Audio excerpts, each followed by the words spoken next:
सदस्यगण, budget के बाद राज्यपाल अभिभाषण में आपको पर्याप्त अवसर दूंगा। मेरा आपसे निवेदन है, नहीं माननीय अखिलेश जी, आपने संसद की मर्यादा को आप बना के रखे हैं। कभी बजट भाषण के अंदर इस तरीके का नहीं हुआ, ये उचित नहीं है, ये उचित नहीं है। अखिलेश जी प्लीज, मैं आपको मौका दूंगा राज्यपाल अभिभाषण पे, प्लीज।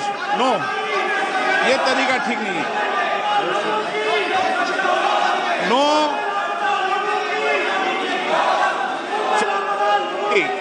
राज्यपाल अभिभाषण पर चर्चा होगी। नो तरीका।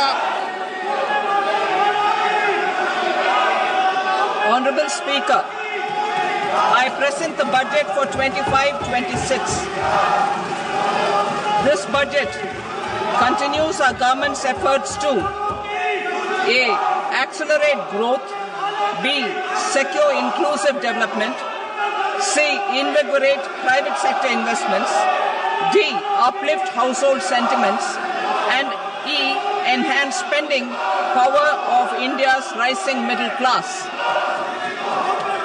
Together, we embark on a journey to unlock our nation's tremendous potential for greater prosperity and global positioning under the leadership of Honorable Prime Minister Shri Narendra Modi. As we complete the first quarter of the 21st century, continuing geopolitical headwinds suggest lower global economic growth over the medium term. However, our aspiration for a Vikasit Bharat inspires us, and the transformative work we have done during our government's first 2 terms guides us to march forward resolutely. Our economy is the fastest growing among all major economies. Our development track record for the past 10 years and structural reforms have drawn global attention. Confidence in India's capability and potential has only grown in this period. We see the next 5 years as a unique opportunity to realize Sabka Vikas, stimulating balanced growth of all regions. The great Telugu poet and playwright Gurujada Apparao had said, "Deshamante matti kadoy, deshamante manushuloy," meaning a country is not just its soil, a country is its people.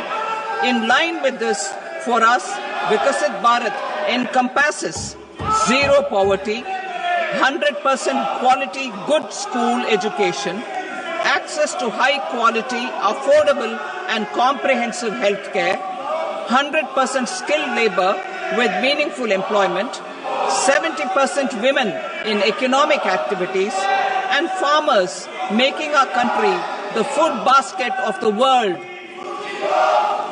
In this budget, the proposed development measures span 10 broad areas focusing on Garib, youth, Annadata and Nari, spurring agricultural growth and productivity, building rural prosperity and resilience, taking everyone together on an inclusive growth path, boosting manufacturing and furthering Make in India, supporting MSMEs, enabling employment-led development, investing in people, economy and innovation, securing energy supplies, promoting exports and nurturing innovation. For this journey of development, our 4 powerful engines are agriculture, MSME, investments and exports. The fuel, our reforms, our guiding spirit, inclusivity, and the destination, Vikasit Bharat. This budget aims to initiate transformative reforms across 6 domains. During the first 5 years, these will augment our growth potential and global competitiveness. The domains are taxation, power sector, urban development, mining, financial sector, and regulatory reforms. Agriculture as the first engine. Now I move to specific proposals, beginning with agriculture as the first engine.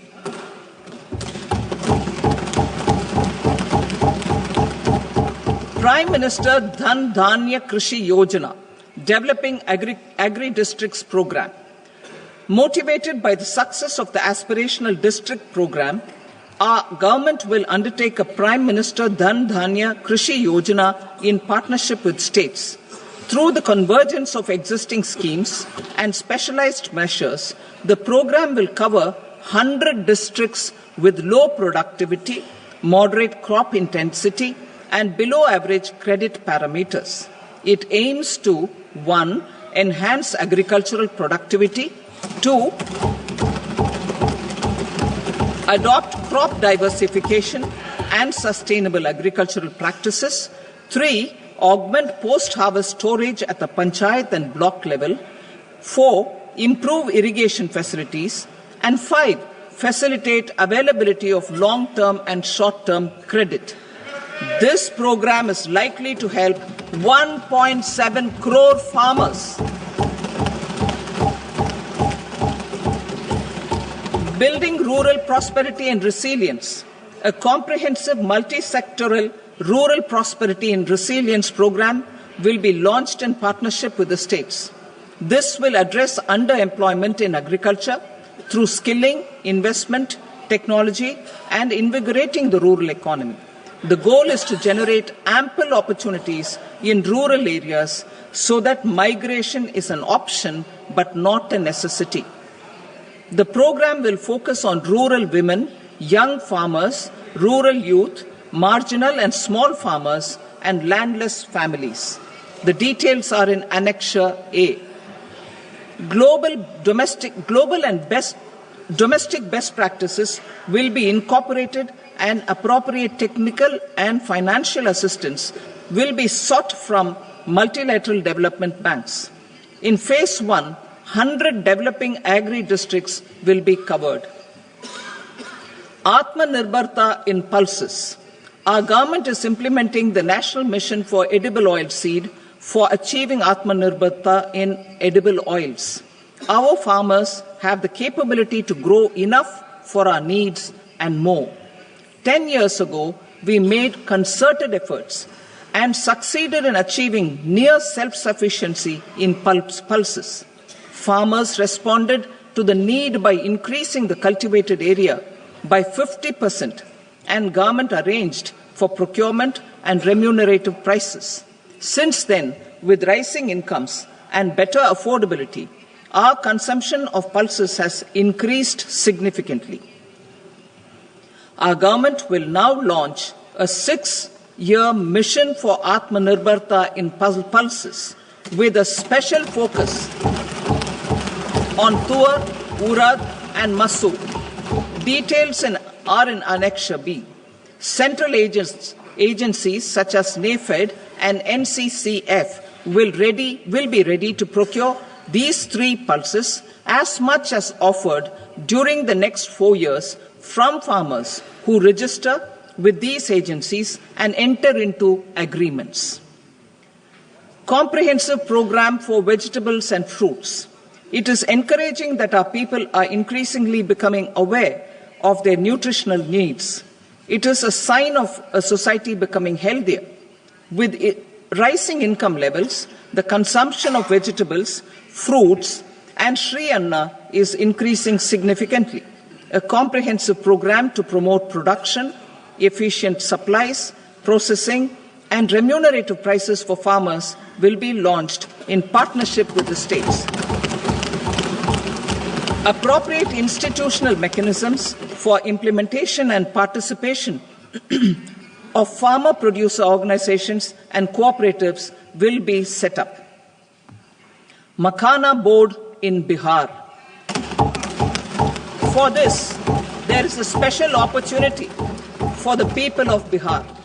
A Makhana board will be established in the state to improve production, processing, value addition, and marketing of Makhana.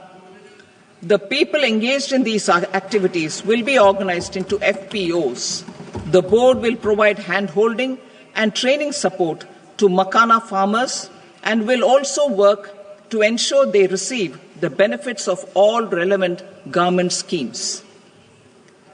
A national mission on high-yielding seeds will be launched, aimed at 1. Strengthening research ecosystem, 2. Targeted development and propagation of seeds with high yield, pest resistance, and climate resilience, and 3. Commercial availability of more than 100 seed varieties released since July 2024. India ranks second largest globally in fish production and aquaculture. Seafood exports are valued at 60,000 crore rupees. To unlock the untapped potential of the marine sector, our government will bring in an enabling framework for sustainable harnessing of fisheries from Indian exclusive economic zone and high seas, with a special focus on the Andaman and Nicobar and Lakshadweep Islands. For the benefit of lakhs of cotton growing farmers, I am pleased to announce a mission for cotton productivity. This 5-year mission will facilitate significant improvements in productivity and sustainability of cotton farming and promote extra long staple cotton varieties. The best of science and technology support will be provided to farmers. Aligned with our integrated 5F vision for the textile sector, this will help in increasing incomes of the farmers and ensure a steady supply of quality cotton for rejuvenating India's traditional textile sector.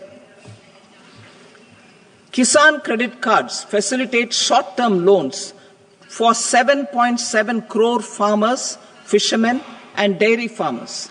The loan limit under modified interest subvention scheme will be enhanced from 3 lakh rupees to 5 lakh rupees for loans taken through the KCC. For Atmanirbharta in urea production, our government had reopened 3 dormant urea plants in the eastern region. To further augment urea supply, a plant with annual capacity of 12.7 lakh metric tons will be set up at Namrup in Assam.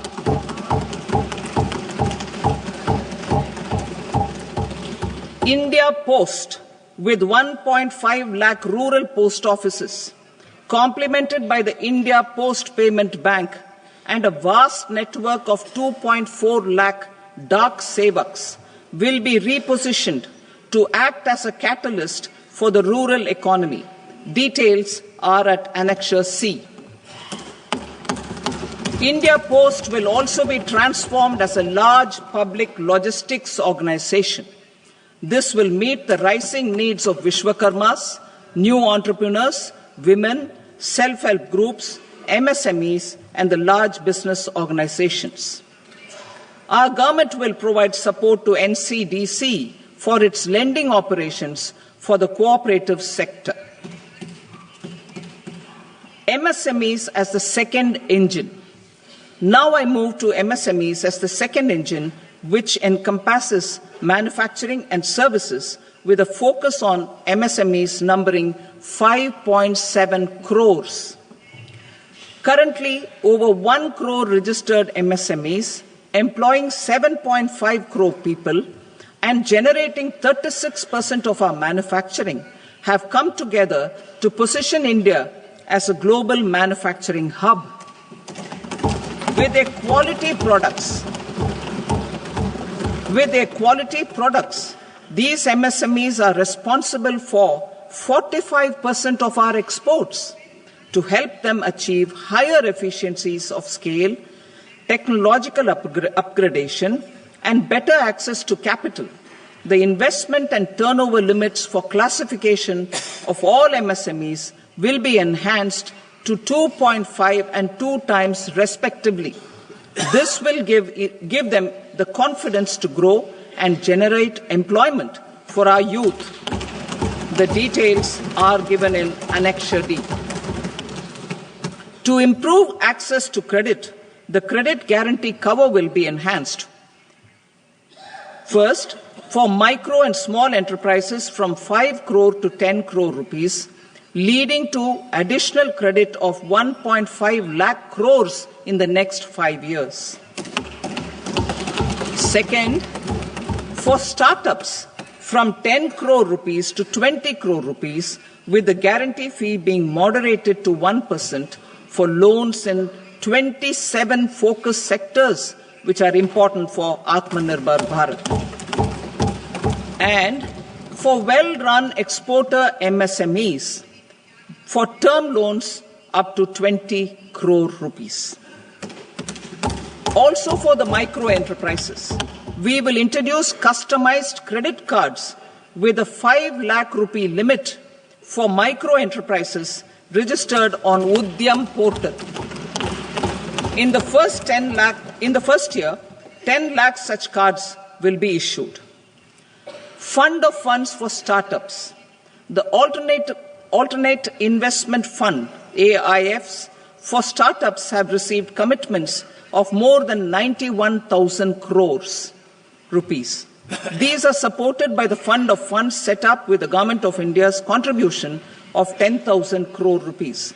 Now, a new fund of funds with expanded scope and a fresh contribution of another 10,000 crore rupees will be set up.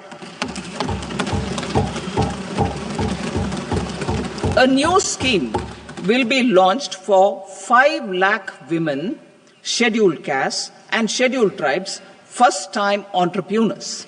This will provide term loans up to 2 crore rupees during the next 5 years. The scheme will incorporate lessons from the successful Stand Up India scheme. Online capacity building for entrepreneurship and managerial skills will also be organized. Measures for labor-intensive sectors. To promote employment and entrepreneurship opportunities in labor-intensive sectors, our government will undertake specific policy and facilitation measures. To enhance the productivity, quality, and competitiveness of India's footwear and leather sector, a focused product scheme will be implemented. The scheme will support design capacity, component manufacturing, and machinery required for production of non-leather quality footwear, besides the support for leather footwear and products. The scheme is expected to facilitate employment for 22 lakh persons, generate over 4 lakh crore rupees, and exports of over 1.1 lakh crore rupees. Measures for the toys sector. Building on the National Action Plan for Toys, we will implement a scheme to make India a global hub for toys. The scheme will focus on development of clusters, skills, and a manufacturing ecosystem that will create high-quality, unique, innovative, and sustainable toys that will represent the Made in India brand. Support for food processing. In line with our commitment towards Purvodaya, we will establish a National Institute of Food Technology, Entrepreneurship and Management in Bihar. The institute will provide a strong fillip to food processing activities in the entire eastern region. This will result in 1. Enhanced income for the farmers through value addition to their produce, and 2. Skilling entrepreneurship and employment opportunities for the youth. Manufacturing mission, furthering Make in India. Our government will set up a national manufacturing mission covering small, medium and large industries for furthering Make in India by providing policy support, execution roadmaps, governance and monitoring framework for central ministries and states. Details are in Annexure E. Given our commitment to climate-friendly development, the mission will also support clean tech manufacturing. This will aim to improve domestic value addition and build our ecosystem for solar PV cells, EV batteries, motors and controllers, electrolyzers, wind turbines, very high voltage transmission equipment and grid scale batteries. Investment as the third engine. Now I move to investment as the third engine, which encompasses investing in people, investing in the economy, and investing in innovation. Investing in people. Saksham Anganwadi and Poshan 2.0. Saksham Anganwadi and Poshan 2.0 program provides nutritional support to more than 8 crore children, 1 crore pregnant women and lactating mothers all over the country, and about 20 lakh adolescent girls in aspirational districts and the Northeast region. The cost norms for these nutritional support will be enhanced appropriately. Atal Tinkering Labs.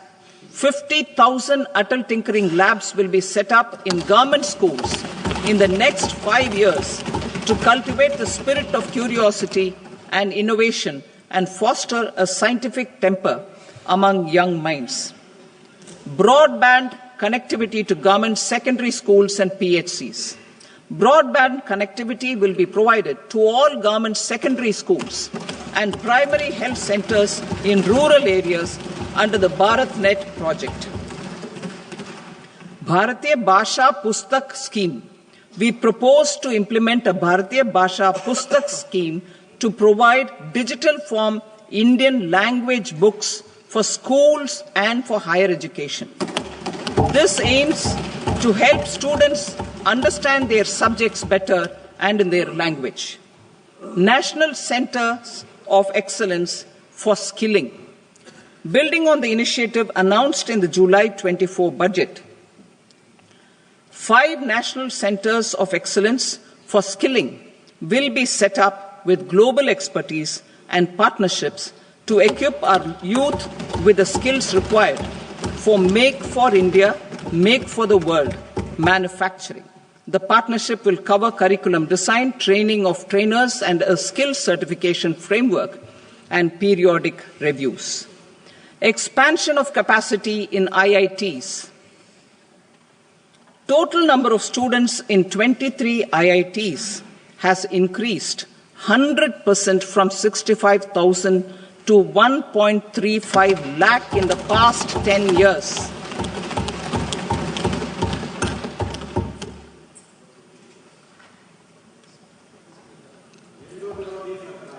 Additional infrastructure will be created in the 5 IITs started after 2014 to facilitate education for 6,500 more students. Hostel and other infrastructure capacity at IIT Patna will also be expanded.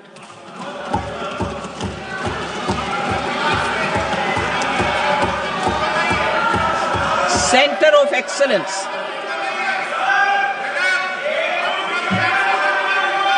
Center of Excellence in AI for Education. I had announced 3 centers of excellence in artificial intelligence for agriculture, health, and sustainable cities in 2023. Now a center of excellence in artificial intelligence for education will be set up with a total outlay of 500 crores. Expansion of medical education. Our government has added almost 1.1 lakh undergraduate and postgraduate medical education seats in 10 years, an increase of 130%. In the next year, 10,000 additional seats will be added in medical colleges and hospitals towards the goal of adding 75,000 seats in the next 5 years. Daycare cancer centers in all district hospitals. Our government will facilitate setting up of daycare cancer centers in all district hospitals in the next 3 years.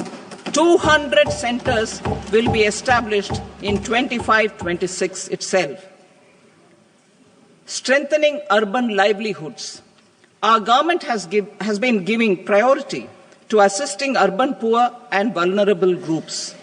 A scheme for socio-economic upliftment of urban workers will be implemented to help them improve their incomes, have sustainable livelihoods, and a better quality of life. PM Swanidhi scheme has benefited more than 68 lakh street vendors, giving them respite from high-interest informal sector loans. Building on this success, the scheme will be revamped with enhanced loans from banks, UPI-linked credit cards with 30,000 rupees limit, and capacity building support. Social Security Scheme for welfare of online platform workers. Gig workers of online platforms provide great dynamism to the new age services economy. Recognizing their contribution, our government will arrange for their identity cards and registration on the e-Shram portal. They will be provided healthcare under PM Jan Arogya Yojana. This measure is likely to assist nearly 1 crore gig workers.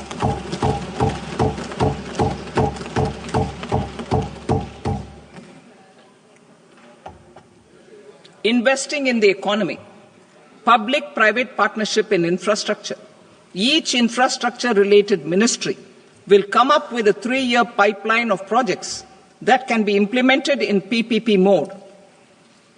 States will also be encouraged to do so and can seek support from the India Infrastructure Project Development Fund, which is a scheme to prepare PPP proposals. Support to states for infrastructure. An outlay of 1.5 lakh crore is proposed for the 50-year interest-free loans to states for capital expenditure and incentives for reforms. Building on the success of the first asset monetization plan announced in 2021, the second plan for 2025 to 30 will be launched to plough back capital of 10 lakh crore in new projects. Regulatory and fiscal measures will be fine-tuned to support the plan. Jal Jeevan Mission.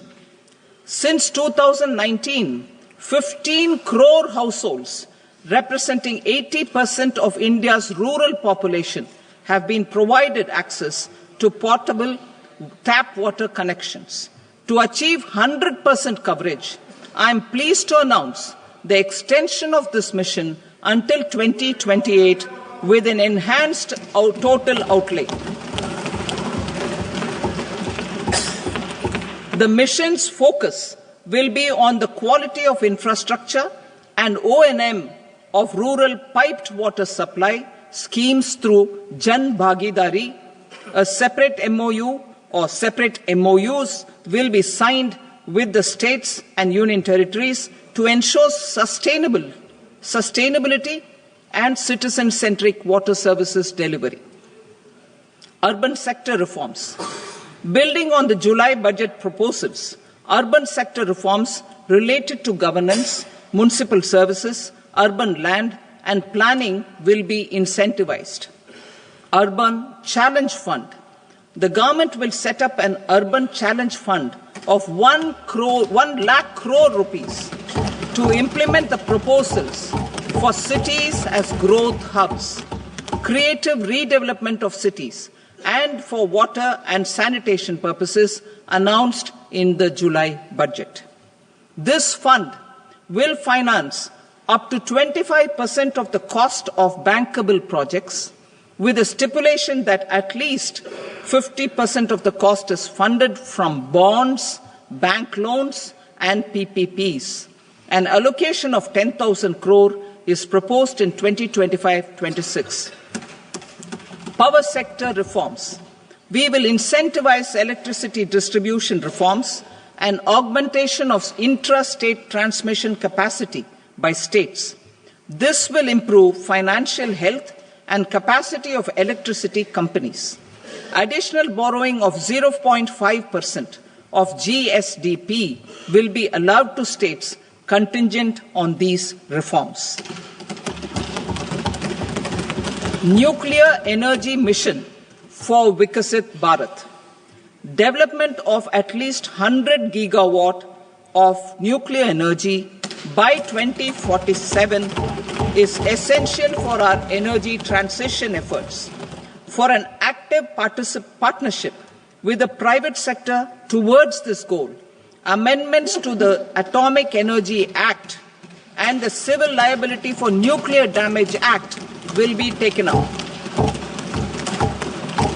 A nuclear energy mission for research and development of small modular reactors with an outlay of 20,000 crore will be set up.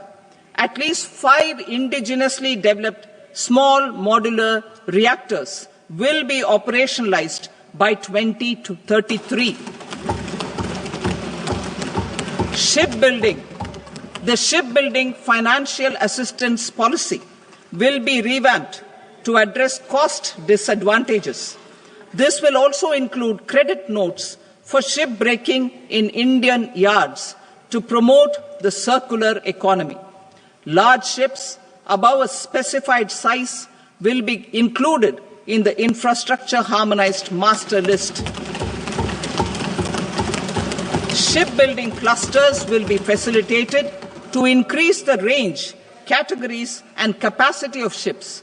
This will include additional infrastructure, facilities, skilling and technology to develop the entire ecosystem. Maritime Development Fund. For long-term financing for the maritime industry, a Maritime Development Fund with a corpus of 25,000 crore rupees will be set up. This will be for distributed support and promoting competition. This will have up to 49% contribution by the government, and the balance will be mobilized from ports and from private sector. UDAN regional connectivity schemes. UDAN has enabled 1.5 crore middle-class people to meet their aspirations for speedier travel.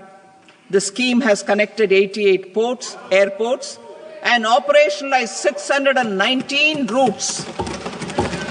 Inspired by that success, a modified UDAN scheme will be launched to enhance regional connectivity to 120 new destinations and carry 4 crore passengers in the next 10 years. 4 crore additional passengers in the next 10 years. The scheme will also support helipads and smaller airports in hilly, aspirational and northeast regional districts. Greenfield airports will be facilitated in Bihar to meet the future needs of the state. These will be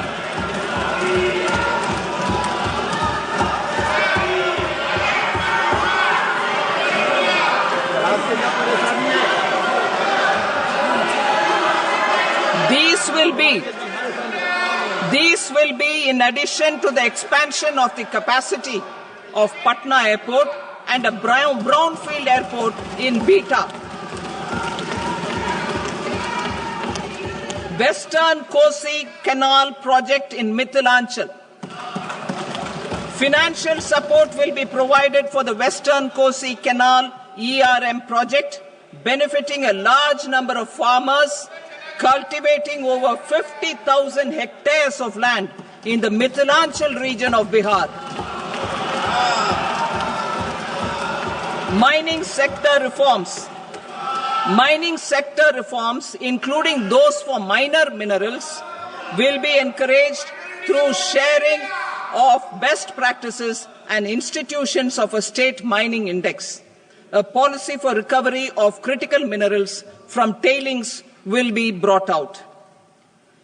Under the special window for affordable and mid-income housing, SWAMI, 50,000 dwelling units in stressed housing projects have been completed and keys handed over to home buyers.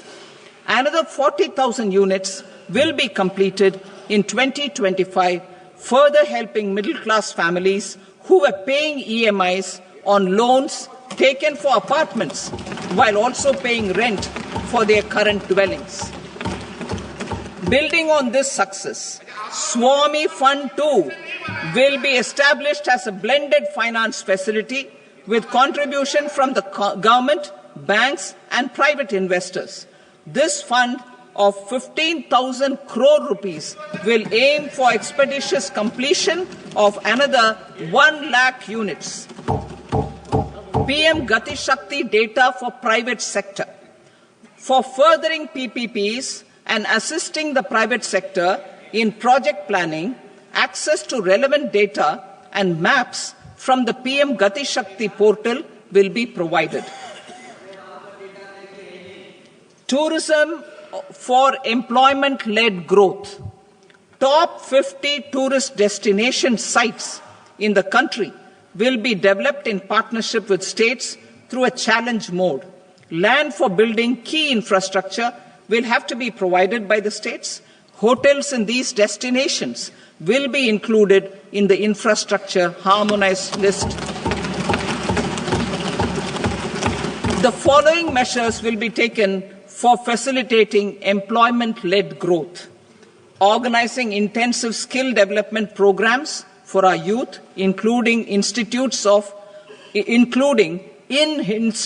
of hospitality management. Providing mudra loans for homestays. Improving ease of travel and connectivity to tourist destinations. Providing performance-linked incentives to states for effective destination management, including tourist amenities, cleanliness, and marketing efforts, and introducing streamlined e-visa facilities along with visa fee waivers for certain tourist groups. Continuing with the emphasis on places of spiritual and religious significance, in the July budget, there will be a special focus on destinations related to the life and times of Lord Buddha.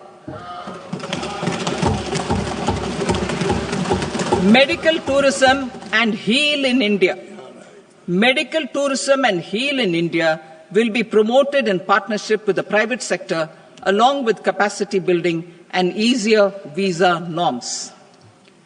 Investing in innovation.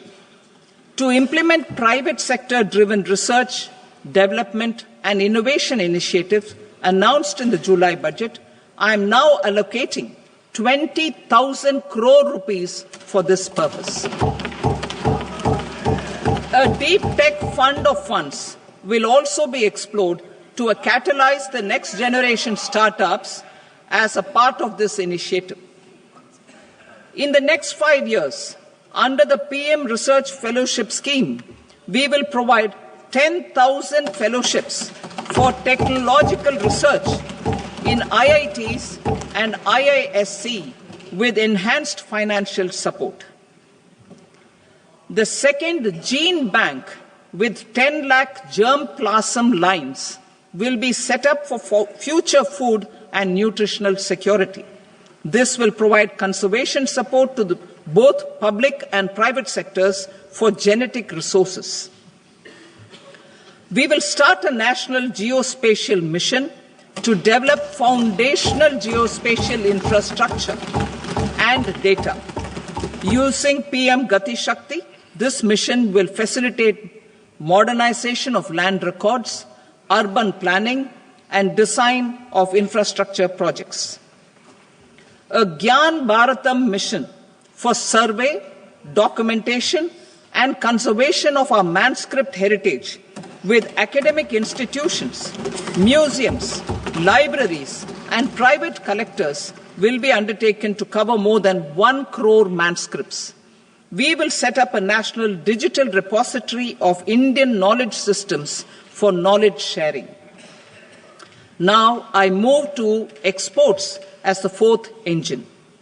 We will set up an export promotion mission with sectoral and ministerial targets driven jointly by the Ministries of Commerce, MSME and Finance. It will facilitate easy access to export credit, cross-border factoring support, support to MSMEs to tackle non-tariff measures in overseas markets. A digital public infrastructure, Bharat Trade Net, for international trade will be set up as a unified platform for trade documentation and financing solutions. This will complement the Unified Logistics Interface platform. The BTN will be aligned with international practices.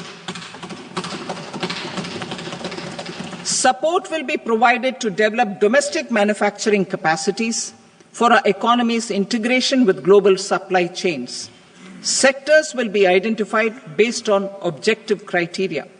Facilitation groups with participation of senior officers and industry representatives will be formed for select products and supply chains. Through this, there are huge opportunities related to Industry 4.0, which needs high skills and talent. Our youth have both. Our government will support the domestic electronic equipment industry to leverage this opportunity for the benefit of our youth. A national framework will be formulated as guidance to states for promoting global capability centers in emerging Tier 2 cities. This will suggest measures for enhancing availability of talent and infrastructure, building bylaw reforms, and mechanisms for collaboration with industry. Our government will facilitate upgradation of infrastructure and warehousing for air cargo, including high-value perishable horticultural produce. Cargo screening and customs protocol will be streamlined and made user-friendly. Reforms as the fuel. Over the past 10 years, our government has implemented several reforms for convenience of taxpayers, such as faceless assessment, 2, taxpayer charter, 3, faster returns, 4, almost 99% returns being on self-assessment, and 5, Vivad Se Vishwas scheme.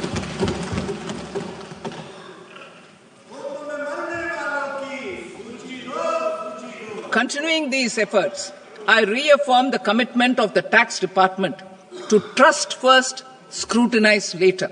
I also propose to introduce the new income tax bill next week. I will detail the indirect tax reforms and changes in direct taxes in Part B. Financial sector reforms. The FDI limit for the insurance sector will be raised from 74 to 100%. This enhanced limit will be available for those companies which invest the entire premium in India. The current guardrails and conditionalities associated with foreign investment will be reviewed and simplified. The services of India Post Payment Bank will be deepened and expanded in rural areas. NABFID will set up a partial credit enhancement facility for corporate bonds for infrastructure. Public sector banks will develop Grameen Credit Score framework to serve the credit needs of SHG members and people in rural areas. A forum for regulatory coordination and development of pension products will be set up. To implement the earlier announcement on simplifying the KYC processes, the revamped Central KYC Registry will be rolled out in 2025. We will also implement a streamlined system for periodic updating. Requirements and procedures for speedy approval of company mergers will be rationalized. The scope for fast-track mergers will also be widened and the process made simpler. As proposed in the interim budget, we signed bilateral investment treaties with 2 countries in 2024 To encourage sustained foreign investment and in the spirit of First Develop India, the current model BIT will be revamped and made more investor-friendly. In the last 10 years, in several aspects, including financial and non-financial, our government has demonstrated a steadfast commitment to ease of doing business. We are determined to ensure that our regulations must keep up with technological innovations and global policy developments. A light-touch regulatory framework based on principles and trust will unleash productivity and employment. Through this framework, we will update regulations that were made under old laws. To develop this modern, flexible, people-friendly, and trust-based regulatory framework appropriate for the 21st century, I propose 4 specific measures. A high-level committee for regulatory reforms will be set up for a review of all non-financial sector regulations, certifications, licenses, and permissions. The committee will be expected to make recommendations within a year. The objective is to strengthen trust-based economic governance and take transformational measures to enhance ease of doing business, especially in matters of inspection and compliances. States will be encouraged to join in this endeavour. An investment friendliness index of states will be launched in 2025 to further the spirit of competitive, cooperative federalism. Under the Financial Stability and Development Council, a mechanism will be set up to evaluate impact of the current financial regulations and subsidiary instructions. It will also formulate a framework to enhance their responsiveness and development of the financial sector. In the Jan Vishwas Act 2023, more than 180 legal provisions were decriminalized. Our government will now bring up the Jan Vishwas Bill 2.0 to decriminalize more than 100 provisions in various laws. I now move to fiscal policy. In the July budget, I had committed to staying the course for fiscal consolidation. Our endeavour will be to keep the fiscal deficit each year such that central government debt remains on a declining path as a percentage of the GDP. The roadmap for the next 6 years has been detailed in the FRBM statement. Revised estimates for 2024-25. The revised estimate of the total receipts other than borrowings is 31.47 lakh crore rupees, of which the net tax receipts are 25.57 lakh crore rupees. The revised estimate of the total expenditure is 47.16 lakh crore rupees, of which the capital expenditure is about 10.18 lakh crore rupees. The revised estimate of the fiscal deficit is 4.8% of the GDP. Budget estimates for 25-26. Coming to 25-26, the total receipts other than borrowings and total expenditure are estimated at 34.96 lakh crore rupees and 50.65 lakh crore rupees respectively. The net tax receipts are estimated at 28.37 lakh crore rupees. The fiscal deficit is estimated to be 4.4% of GDP. To finance the fiscal deficit, the net market borrowings from dated securities are estimated at 11.54 lakh crore. The balance financing is expected to come from small savings and other sources. The gross market borrowings are estimated at 14.82 lakh crore rupees. I will now move to Part B. Indirect taxes. My proposals relating to customs aim to rationalize tariff structure, and address duty inversion. These will also support domestic manufacturing and value addition, promote exports, facilitate trade, and provide relief to common people. Rationalization of customs tariff structure for industrial goods. As a part of comprehensive review of customs rate structure announced in July 2024 budget, I propose to 1. Remove 7 tariff rates. This is over and above the 7 tariff rates removed in 23-24 budget. After this, there will be only 8 remaining tariff rates, including 0 rate. 2. Apply appropriate cess to broadly maintain effective duty incidence, except on a few items where such incidence will reduce marginally. 3. Levy not more than 1 cess or surcharge. Therefore, I propose to exempt social welfare surcharge on 82 tariff lines that are subject to a cess. I shall now take up sector-specific proposals. To provide relief to patients, particularly those suffering from cancer, rare diseases, and other severe chronic diseases, I propose to add 36 life-saving drugs and medicines to the list of medicines fully exempted from basic custom duty.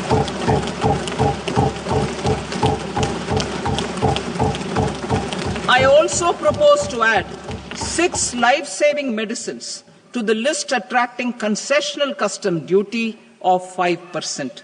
Full exemption and concessional duty will also respectively apply on the bulk drugs for manufacture of the above. Specified drugs and medicines under patient assistance programs run by the pharmaceutical companies are fully exempt from BCD, provided the medicines are supplied free of cost to the patients. I propose to add 37 more medicines along with 13 new patient assistance programs. Support to domestic manufacturing and value addition. Critical minerals. In the July 2024 budget, I had fully exempted BCD on 25 critical minerals that are not domestically available. I had also reduced BCD of 2 other such minerals to provide a major fillip to their processing, especially by MSMEs. Now, I propose to fully exempt cobalt powder and waste, the scrap of lithium-ion battery, lead, zinc, and 12 more critical minerals. This will help secure the availability for manufacturing in India and promote more jobs for our youth. To promote domestic production of technical textile products such as agro-textiles, medical textiles, and geotextiles at competitive prices, I propose to add 2 more types of shuttle-less looms to the list of fully exempted textile machinery. I also propose to revise the BCD rate on knitted fabrics covered by 9 tariff lines from 10 or 20 to 20% or 115 rupees per kg, whichever is higher. Electronic goods.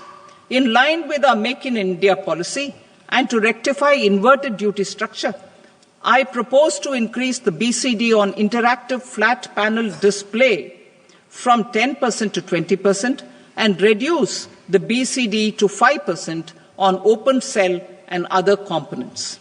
In 23-24 budget, for the manufacture of open cells of LCD, LED TVs, I had reduced the BCD on parts of open cells from 5% to 2.5%.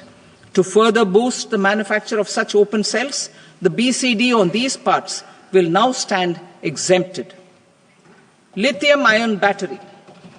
To the list of exempted capital goods, I propose to add 35 additional capital goods for EV battery manufacturing and 28 additional capital goods for mobile phone battery manufacturing. This will boost domestic manufacture of lithium-ion batteries, both for mobile phones and for electric vehicles. Shipping sector.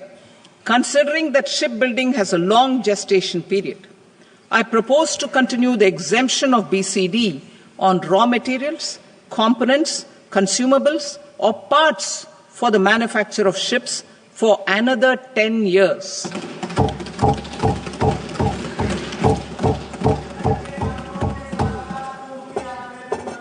I also propose the same dispensation for shipbreaking to make it more competitive. Telecommunication. To prevent classification disputes, I propose to reduce the BCD from 20% to 10% on carrier-grade Ethernet switches to make it at par with non-carrier-grade Ethernet switches. Export promotion. To facilitate exports of handicrafts, I propose to extend the time period for export from 6 months to 1 year, further extendable by another 3 months if required.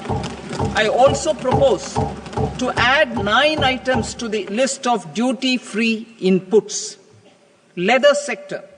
I propose to fully exempt BCD on wet blue leather to facilitate imports for domestic value addition and employment. I also propose to exempt crust leather from 20% export duty to facilitate exports by small tanners. Marine products. To enhance India's competitiveness in the global seafood market, I propose to reduce BCD from 30% to 5% on frozen fish paste, surimi, for manufacture and export of its analog products. I also propose to reduce BCD from 15% to 5% on fish hydrolysates for manufacture of fish and shrimp feed. In July 2024 budget, to promote development of domestic MROs for aircraft and ships, I had extended the time limit for export of foreign origin goods that were imported for repairs from 6 months to 1 year and further extendable by 1 year. I now propose to extend the same dispensation for railway goods. Time limit for provisional assessment. Presently, the Customs Act 1962 does not provide any time limit to finalize provisional assessments, leading to uncertainty and cost to trade. As a measure of promoting ease of doing business, I propose to fix a time limit of 2 years, extendable by a year, for finalizing the provisional assessment. I propose to introduce a new provision that will enable importers or exporters, after clearance of goods, to voluntarily declare material facts and pay duty with interest but without penalty. This will incentivize voluntary compliance. However, this will not apply in cases where department has already initiated audit or investigation proceedings. For industry to better plan their imports, I propose to extend the time limit for the end use of imported inputs in the relevant rules from 6 months to 1 year.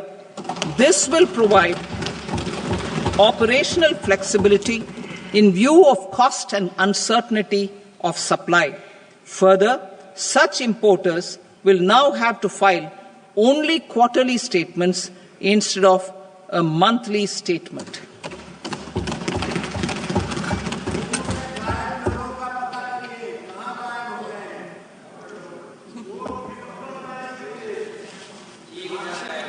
I now come to my direct tax proposals.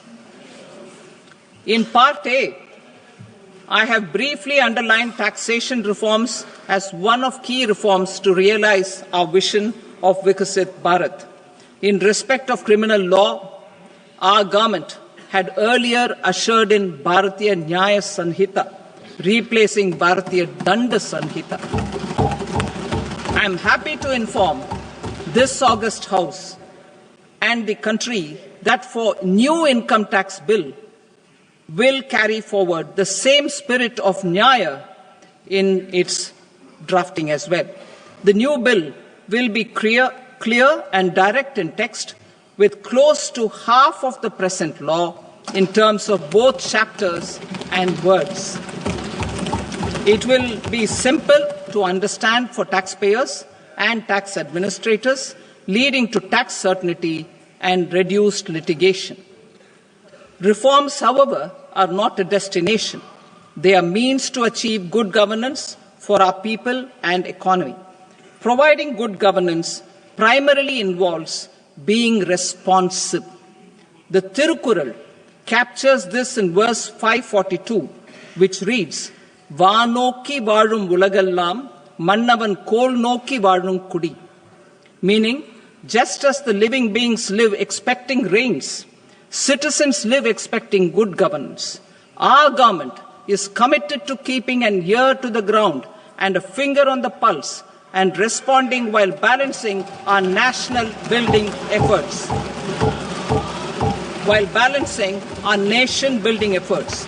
The following measures will detail just how our government will, under the guidance of PM Modi, has taken steps to understand and address. I repeat that sentence, sir. The following measures will detail just how our government, under the guidance of PM Modi, has taken steps to understand and address the needs voiced by our citizens. My tax proposals are guided by this spirit. The objectives of my proposals are as follows. Personal income tax reforms with special focus on middle class. Rationalization of TDS and TCS for easing difficulties. Encouraging voluntary compliance. Reducing compliance burden. Ease of doing business, employment and investment. I will come to my proposal on personal income tax towards the end. TDS and TCS, rationalization for easing difficulties. I propose to rationalize tax deduction at source, TDS, by reducing the number of rates and thresholds above which TDS is deducted. Further, threshold amounts for tax deduction will be increased for better clarity and uniformity. The limit for tax deduction on interest for senior citizens is being doubled from the present 50,000 rupees to 1 lakh rupees. Similarly, the annual limit of 2.40 lakh rupees for TDS on rent is being increased to 6 lakh rupees. This will reduce the number of transactions liable to TDS, thus benefiting small taxpayers receiving small payments. The threshold to collect tax at source, the TCS, on remittances under RBI's liberalized remittance scheme, the LRS, is proposed to be increased from 7 lakh to 10 lakhs. I also propose to remove TCS on remittances for education purposes, where such remittances is out of a loan taken from a specified financial institution. Both TDS and TCS are being applied on any transaction related to sale of goods.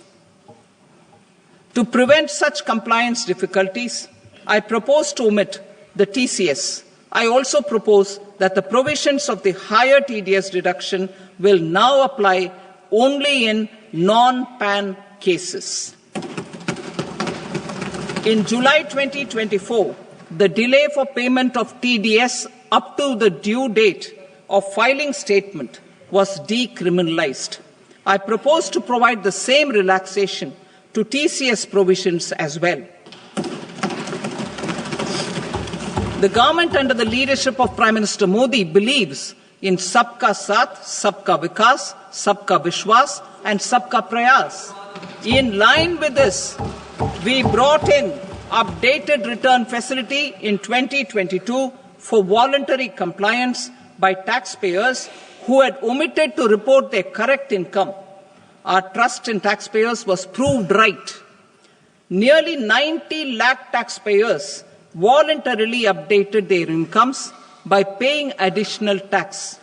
Taking this trust further, I now propose to extend the time limit to file updated returns for any assessment year from the current limit of 2 years to 4 years.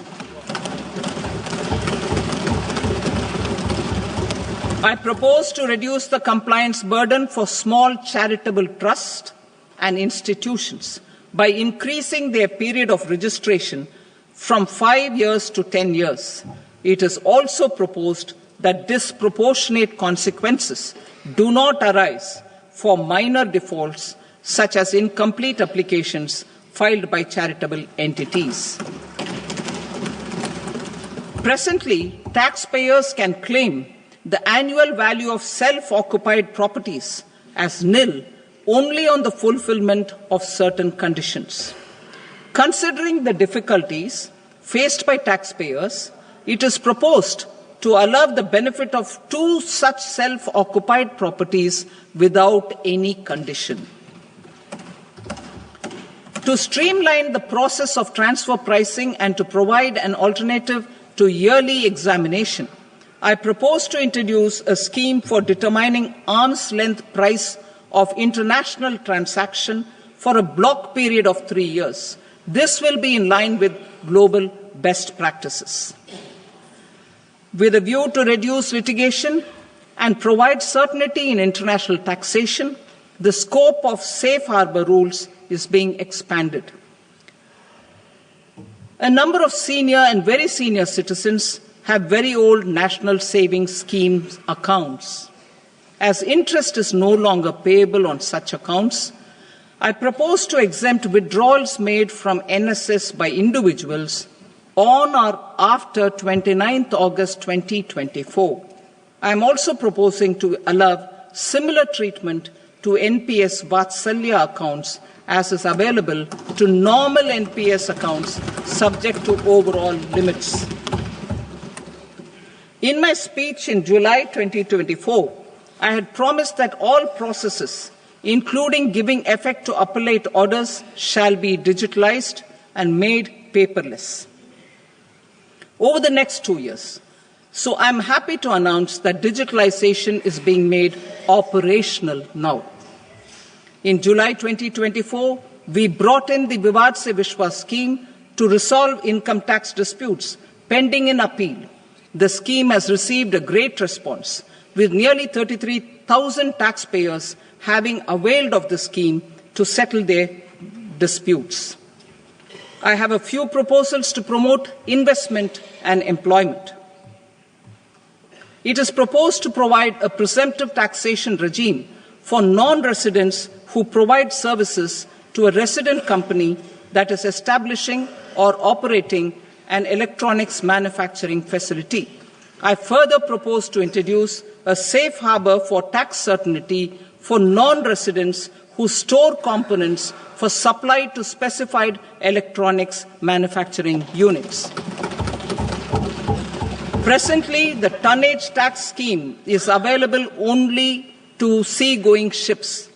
The benefits of existing tonnage tax scheme are proposed to be extended to inland vessels registered under the Indian Vessels Act 2021 to promote inland water transport in the country. Extension for incorporation of startups. We continue to support the Indian startup ecosystem.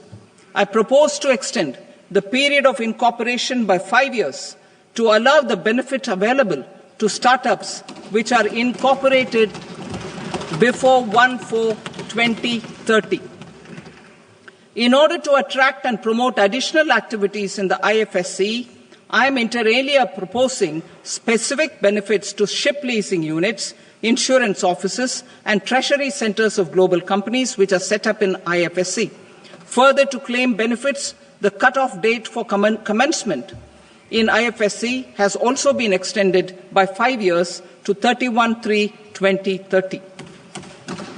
Category 1 and Category 2 AIFs are undertaking investments in infrastructure and other such sectors.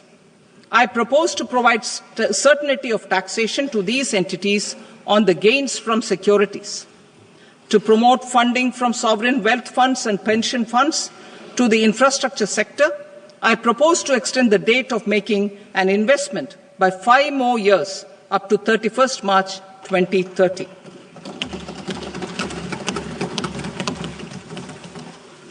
Personal income tax reforms with special focus on middle class.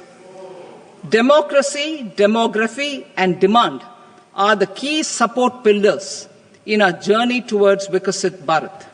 The middle class provides strength for India's growth. This government, under the leadership of Prime Minister Modi, has always believed in the admirable energy and ability of the middle class in nation building. In recognition of their contribution,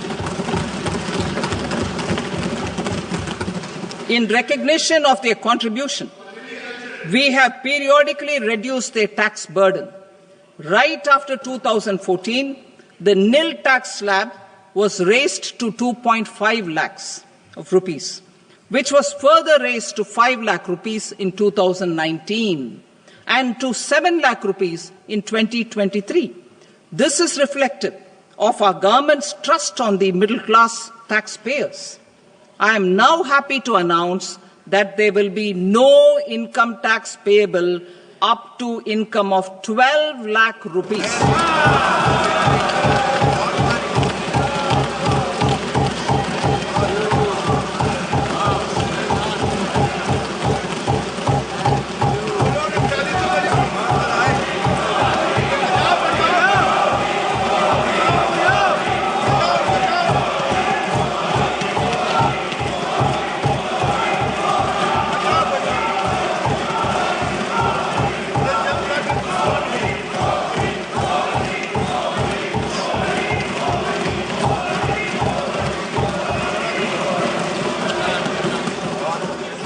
So, average income of 1 lakh per month other than the special rate income such as capital gains under the new regime. This limit will be 12.75 lakh for salaried taxpayers due to the standard deduction of 75,000. Slabs and rates are being changed across the board to benefit all taxpayers. The new structure will substantially reduce the taxes of the middle class and leave more money in their hands, boosting household consumption, savings, and investment. In the new tax regime, I propose to revise tax rate structures as follows: 0 to 4 lakh rupees nil, 4.8 lakh rupees to 4 to 8 lakh rupees 5%, 8 to 12 lakh rupees 10%, 12 to 16 lakh rupees 15%, 16 to 20 lakh rupees 20%, 20 to 24 lakh rupees 25%, and above 24 lakh rupees 30%. To taxpayers up to 12 lakh of normal income other than special rate income such as capital gains. I read that again. To taxpayers up to 12 lakh of income other than special rate income such as capital gains, tax rebate is being provided in addition to the benefit due to slab rate reduction in such a manner that there is no tax payable by them. The total tax benefit of slab rate changes and rebate at different income levels can be illustrated with a few examples. A taxpayer in the new regime with an income of 12 lakh rupees will get a benefit of 80,000 rupees in tax, which is 100% of tax payable as per the existing rates. A person having income of 18 lakh rupees will get a benefit of 70,000 rupees in tax, that is 30% of tax payable as per existing rates. A person with an income of 25 lakh gets a benefit of 1,10,000 rupees, that is 25% of his tax payable as per existing rates. Details of my tax proposals are given in the annexure. As a result of these proposals, Honourable Speaker, sir, revenue of about 1 lakh crore in direct taxes, and 2,600 crores in indirect taxes will be foregone. Mr. Speaker, sir, with this, I commend the budget to this august House.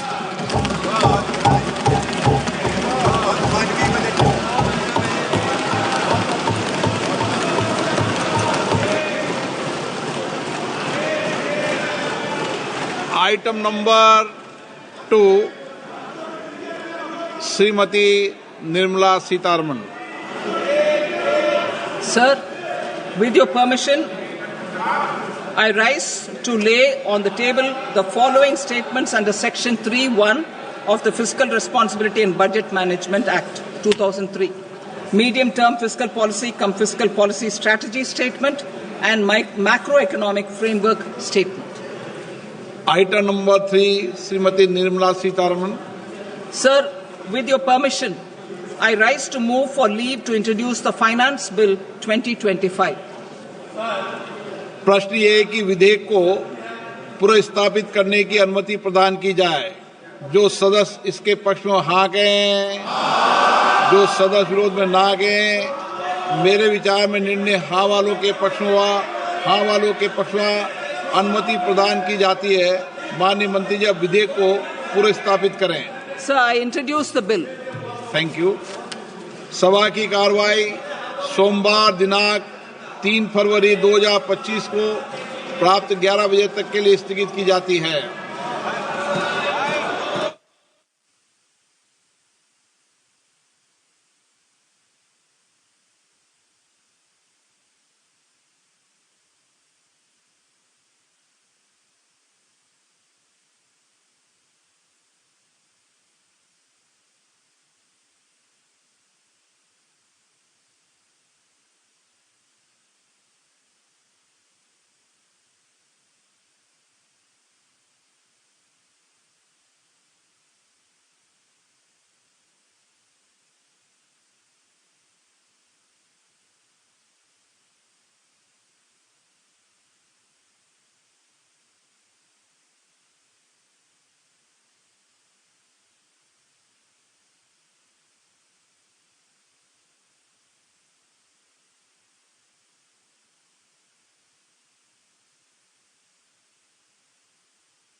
What is indirect tax? In the case of indirect tax, the burden of tax can be shifted by the taxpayer to someone else. Indirect tax has the effect of raising the price of the products on which they are imposed. Customs duty, central excise, service tax and value-added tax are examples of indirect tax.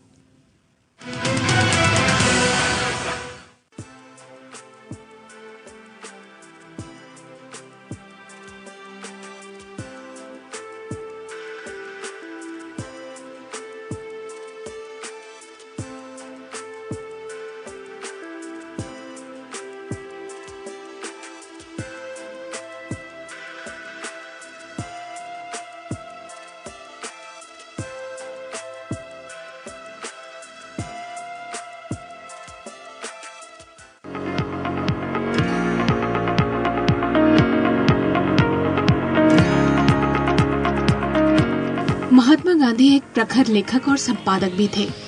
उनके विचार जन जन तक पहुंचाने में पत्र पत्रिकाएं, diary एवं पुस्तकें एक सशक्त माध्यम बनी।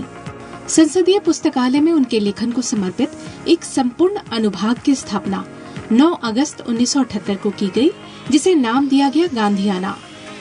इस अनुभाग में अंग्रेजी, हिंदी एवं अन्य क्षेत्रीय भाषाओं की 5000 से ज्यादा पुस्तकें उपलब्ध हैं। यहाँ महात्मा गांधी के संपूर्ण लेखन कार्यों का संग्रह अंग्रेजी, हिंदी और गुजराती में उपलब्ध है। गांधी जी के अंत समय तक उनके साथ रहने वाली मनुबेन की पुस्तक बापू माय मदर, लुई फिशर की पुस्तक the life of Mahatma Gandhi इस संग्रह का हिस्सा है। यह अनुभाग महात्मा गांधी के कार्यों, उनकी जिंदगी, उनके लेखन के बारे में गहराई से अध्ययन करने वाले सांसदों, शोधार्थियों के लिए एक महत्वपूर्ण हिस्सा है।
What is Consolidated Fund? The Consolidated Fund is made up of all revenues and loans raised by the government. It also includes receipts from recoveries of loans granted by it. All government expenses are paid out of the Consolidated Fund. No amount can be withdrawn from this fund without Parliament's approval.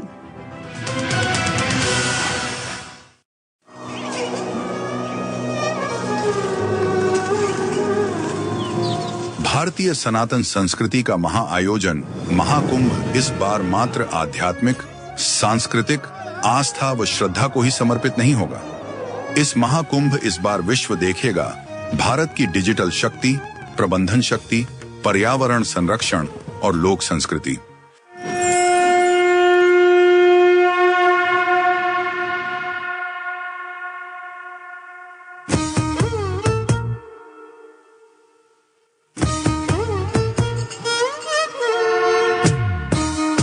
Digital शक्ति से lace Mahakumbh में यात्रियों के लिए है digital सहायक, जो 10 विभिन्न भाषाओं में Mahakumbh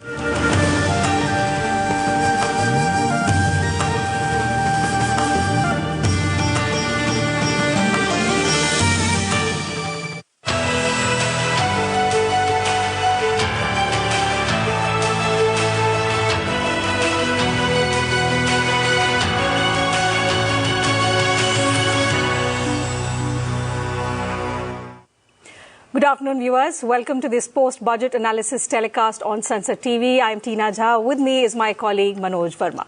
So, Finance Minister Nirmala Sitharaman has presented the Union Budget for the year 2025-26 in Parliament, which was her 8th consecutive budget presentation, and in which she outlined the core priorities of Budget 2025, emphasizing 5 key objectives, which are driving economic growth, ensuring inclusive development, boosting private sector investment, strengthening household consumption, enhancing the spending power of India's expanding middle class. The Finance Minister said this budget aims at transformative reforms in 6 areas, which include taxation, financial sector, the power sector, urban development, mining, and regulatory reforms. Also aiming to stimulate economic expansion, enhance infrastructure, improve governance and promote sustainable development across multiple sectors. She reiterated that these remain central to the government's agenda. We'll be talking about some of these broad objectives that the government has outlined in greater detail with distinguished experts who are joining us on the program. I'm delighted to welcome in the studio Dr. Priyadarshi Dash, Associate Professor at Research and Information System for Developing Countries, New Delhi. And also joining us virtually is Professor M.K. Agarwal, Professor of Economics, Lucknow University. Manoj ji बिल्कुल, जाहिर तौर पे जिस तरह के ऐलान किए गए हैं इस वित्त बजट में, उसको लेकर अपेक्षा भी थी, और वित्त मंत्री जी ने जो इनकम टैक्स को लेकर 12 लाख का जो ऐलान किया वो एक तरह से बड़ा तोहफा है। जाहिर सी बात है, समावेशी विकास की बात है, विकास को कैसे गति दी जाए इस पे जोर दिया गया है बजट में, खासतौर से शिक्षा और स्वास्थ्य के जरिए एक आत्मनिर्भर भारत और साथ ही विकसित भारत का लक्ष्य, ये फोकस है पूरे बजट का। लेकिन इसके अलग अलग पहलू हैं जिन पर हम चर्चा करेंगे, उन सभी पहलुओं से आपको अवगत कराने की कोशिश करेंगे जिनका उल्लेख वित्त मंत्री जी ने अपने बजट में किया है। टीना, Absolutely. So we'll get into the sector-specific allocations, the kind of focus that the government has provided to the middle class, to different sectors as well. But before that, let me get in the first reaction from the guest we have with us in the studio. Professor, your first thoughts on this budget. How do you see it building up on the budget which was presented soon after the election 6 months ago?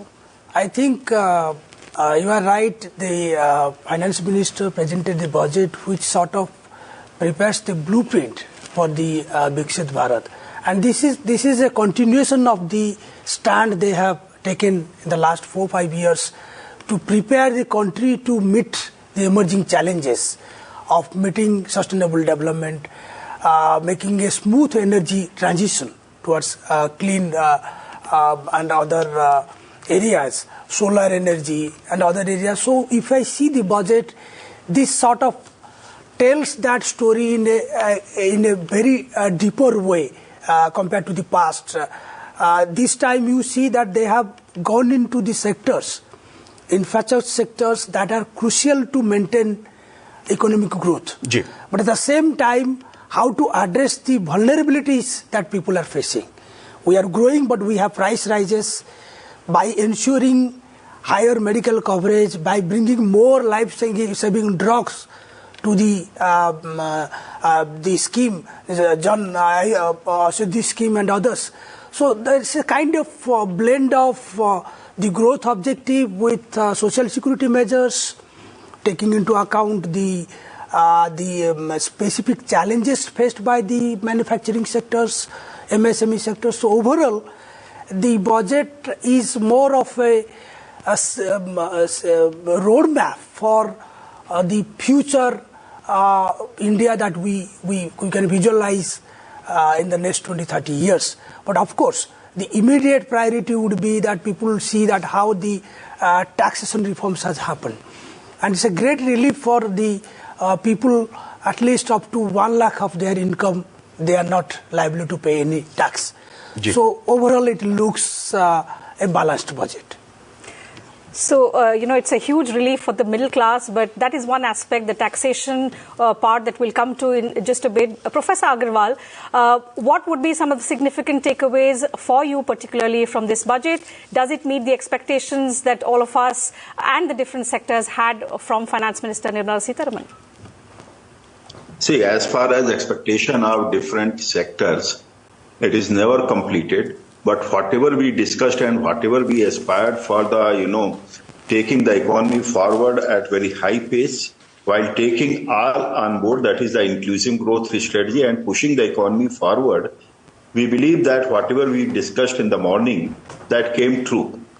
Whether it is for the middle class benefits, and in terms of middle class benefits, definitely it is the direct tax benefit. Other than that, there has been a procedural you can say smoothness that has been conducted, senior citizens have been taken care of.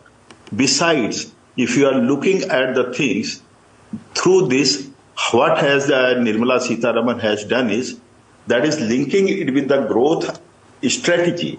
It is not simply a dole out to the, in terms of income tax. There have been indirect taxes also, whether it is the basic custom duty, etc. There has been a great relaxation.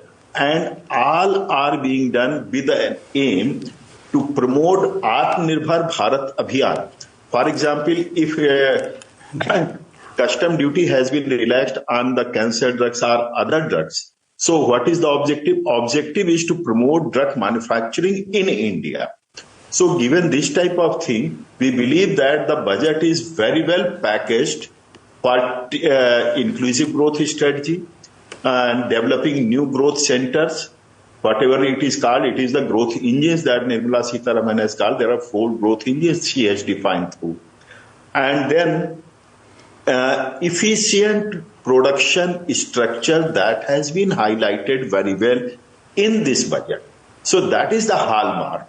And it is in continuity with the earlier budget, whether it is for the 24-25 or even earlier budget, or it is linked with the next 5 to 10 budgets. You will find that it is the base or the ground for the next 5 to 10 budgets. You can read out what is going to come for the next few budgets. So I believe it is highly growth centric, highly it is equity oriented, and highly it is for the new growth momentum to be generated in the economy. So I believe it is a great source of inspiration for the further budget. जी बिल्कुल, देश की अर्थव्यवस्था को गति देने वाला budget है और जैसा निर्मला सीतारमण जी ने अपने बजट में कहा कि समावेशी विकास को गति देगा ये बजट, सबका ख्याल रखा गया है इस बजट में। एक तरह से कहा जाए कि सभी वर्गों को कुछ ना कुछ देने का कोशिश की है निर्मला जी ने। मैं प्रोफेसर साहब आपसे जानना चाहूंगा, क्योंकि बात हम और दूसरे पहलू पर भी करेंगे, लेकिन बात मैं करना चाहता हूं ग्रामीण अर्थव्यवस्था की, किसानों की, क्योंकि अगर देखिए चाहे मखाना बोर्ड के गठन की बात हो बिहार में, या कपास के किसान की चिंता हो, या किसान क्रेडिट कार्ड की बात हो, इन तमाम सेक्टर्स का निर्मला जी ने अपने बजट में ख्याल रखा है और अधिक से अधिक देने की कोशिश की है। क्योंकि यह बात सच है, क्योंकि हमारी जो कृषि है वो हमारी जीडीपी को ग्रोथ देने का काम करती है, उसे गति देने का काम करती है। आप कैसे देखते हैं इस पहलू को? नहीं, बिल्कुल आपकी बात से पूरी तरह से सहमत हूं, क्योंकि एग्रीकल्चर सेक्टर को एक रेसिडुअल सेक्टर के हिसाब से नहीं मानना चाहिए जी। हम ये नहीं बोल रहे कि एग्रीकल्चर को हमने कभी इंपोर्टेंस नहीं दिया है, लेकिन कभी कभी ये मान लिया जाता है कि वहां पे डिपेंडेंस ज्यादा है, शायद इसी तरह ही एग्रीकल्चर कंट्रीब्यूशन होगा। बट ये जो थोड़ा डीप थिंकिंग है इस बजट में, कॉटन बोर्ड, ये जो मखाना बोर्ड, ऐसा करके जो पोस्ट ऑफिस को एक ज्यादा तो रोल दिया गया है, मुद्रा स्कीम, ये जो स्कीम को प्रमोट करने के लिए विश्वकर्मा जो सब है उनको, तो ये एक तरीके से एक सॉर्ट ऑफ मॉनिटरिंग का अप्रोच रखा गया है कि जो स्कीम सरकार लागू करती है वह सही तरीके से इम्प्लीमेंट होता है कि नहीं ग्राउंड में, और अगर कुछ गैप्स रह जाता है तो शायद ये पोस्ट ऑफिस का जो 2.5 लाख जो सेवक होंगे उनके थ्रू ये इंफॉर्मेशन गैदर कर सकते हैं कि प्रोग्राम का सक्सेस का पैटर्न क्या है, ये सच में मदद करता है कि नहीं to generate self employment other things. उसको छोड़ के जो एमएसएमई और जो स्टार्टअप को जो बढ़ावा दिया गया है, जो क्रेडिट गारंटी के जरिए वो दिए रहे, वो भी एक पॉजिटिव सिग्नल है। अगर आप इकोनॉमिक सर्वे देखेंगे लास्ट जो पीछे प्रेजेंट किया गया कल, उसमें ये बोला गया है कि urban demand has slowed down, लेकिन रूरल डिमांड अभी भी काफी फेवरेबल है, जो जिसके वजह से अभी कंजप्शन, ओवरऑल कंजप्शन जो इंडियन इकोनॉमी में वो अच्छा है।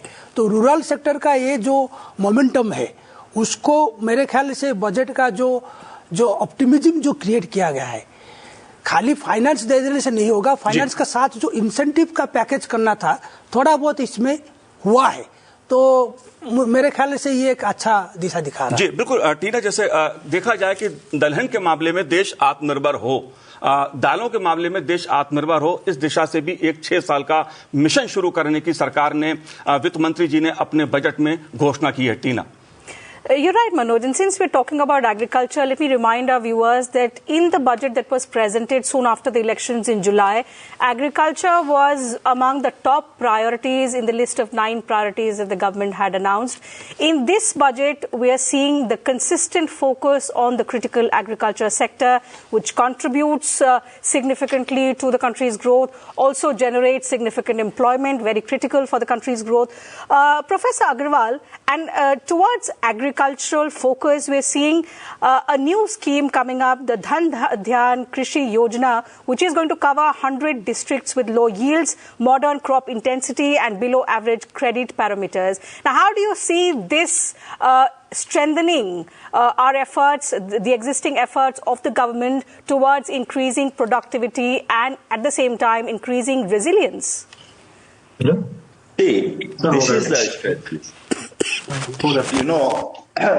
those who were outside the, growth momentum of the nation or the economy. These were the outliers. Just look at it. These were the outliers, low productivity districts. Now they are being transformed into high productivity, high value addition crops.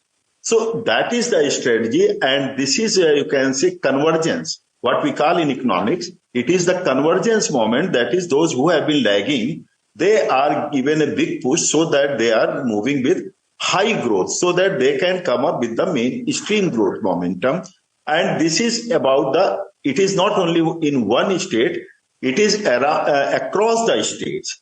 Similarly, if you are looking, this is for the Atmanirbhar. So you will find many, objectives are being fulfilled through one stroke. That is, Atmanirbhar Bharat Abhiyan is being fulfilled. Similarly, if you are looking at the urea, you will find that it is being established in the eastern part of the country, so that we are Atmanirbhar in terms of urea supply to the farmers. Similarly, you will find that Kisan credit card, they are being recharged double. That is, instead of 3 lakh rupees, now it will be 6 lakh rupees. So credit flow has also been increased so that they don't feel any constraint with regard to the availability of funds for taking agriculture forward. So this is the way that this strategy is there, and you'll find the rural sector has been given a big push here. This is what we were discussing in the morning, that the economy is being pushed across the sectors, whether it is the agriculture sector. So what earlier we were thinking about, that agriculture is a lagging sector or a dependent sector. Now, no more it is a dependent sector. The way Modi government is putting thrust on the agricultural sector, it will be a great propellant in the coming years. Already the growth rate, if you are looking through the economic survey for the current fiscal, you will find the growth rate is much higher, after being higher in the earlier years also. So it will be a propellant for the overall economic growth rate, and that's why we are chasing a growth rate of 7% plus in the next few years. So that's why we should look with this perspective, and this is the strategy that rural income and farmers' income has to be doubled in the coming period very soon. जी बिल्कुल अग्रवाल साहब, मैं थोड़ा कृषि क्षेत्र से आगे बढ़ते हैं और एमएसएमई सेक्टर को जिस तरह से प्राथमिकता बजट में दी गई है और रोजगार को सृजन कैसे हो एमएसएमई सेक्टर के जरिए, इस पर खासा फोकस किया गया, काफी जोर दिया गया है। आप कैसे देखते हैं इस पहलू को? देखिए, इसमें सबसे बड़ा गिग वर्कर्स को अभी तक हम लोग अकाउंट फॉर नहीं कर रहे थे जी। अगर आप गिग वर्कर्स को देखते हैं तो एक बहुत बड़ा अर्बन वर्किंग क्लास डेवलप हो चुका है जो अपने दम पर काम कर रहा है। उनके लिए एक स्ट्रक्चरल डेवलपमेंट करना, उनका रजिस्ट्रेशन कराना और उनके सोशल सिक्योरिटी को ध्यान में रखने से क्या होगा, ये जो सेक्टर इमर्ज किया है करोड़ों लोगों का, तो मुझे लगता है कि आने वाले समय में ये सेक्टर बहुत बड़ा काम करेगा।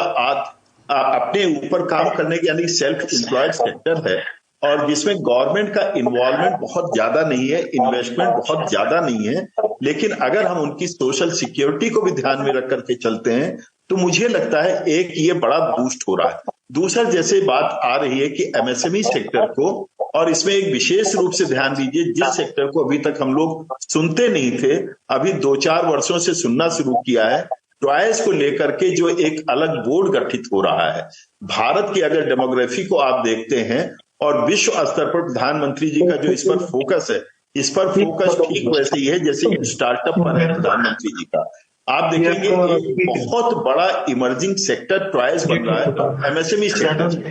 तो आप सेक्टर स्पेसिफिक होकर के देखते हैं तो आपको लगेगा नए नए सेक्टर को सृजित किया जाए ताकि वो बहुत तेजी के साथ इमर्ज कर सके, न केवल डोमेस्टिक इकोनॉमी के लिए, न केवल जो है अच्छी टेक्नोलॉजी के माध्यम से, न केवल अपने स्टार्टअप के माध्यम से या अच्छी पूंजी के माध्यम से, बल्कि उनको ग्लोबल लेवल पर भी कॉम्पीट कराने के लिए तैयार किया जा रहा है। तो ये इस तरह के जो सृजन हो रहा है, मुझे लगता है ये भारत के लिए नए नए ग्रोथ इंजन का काम करेगा।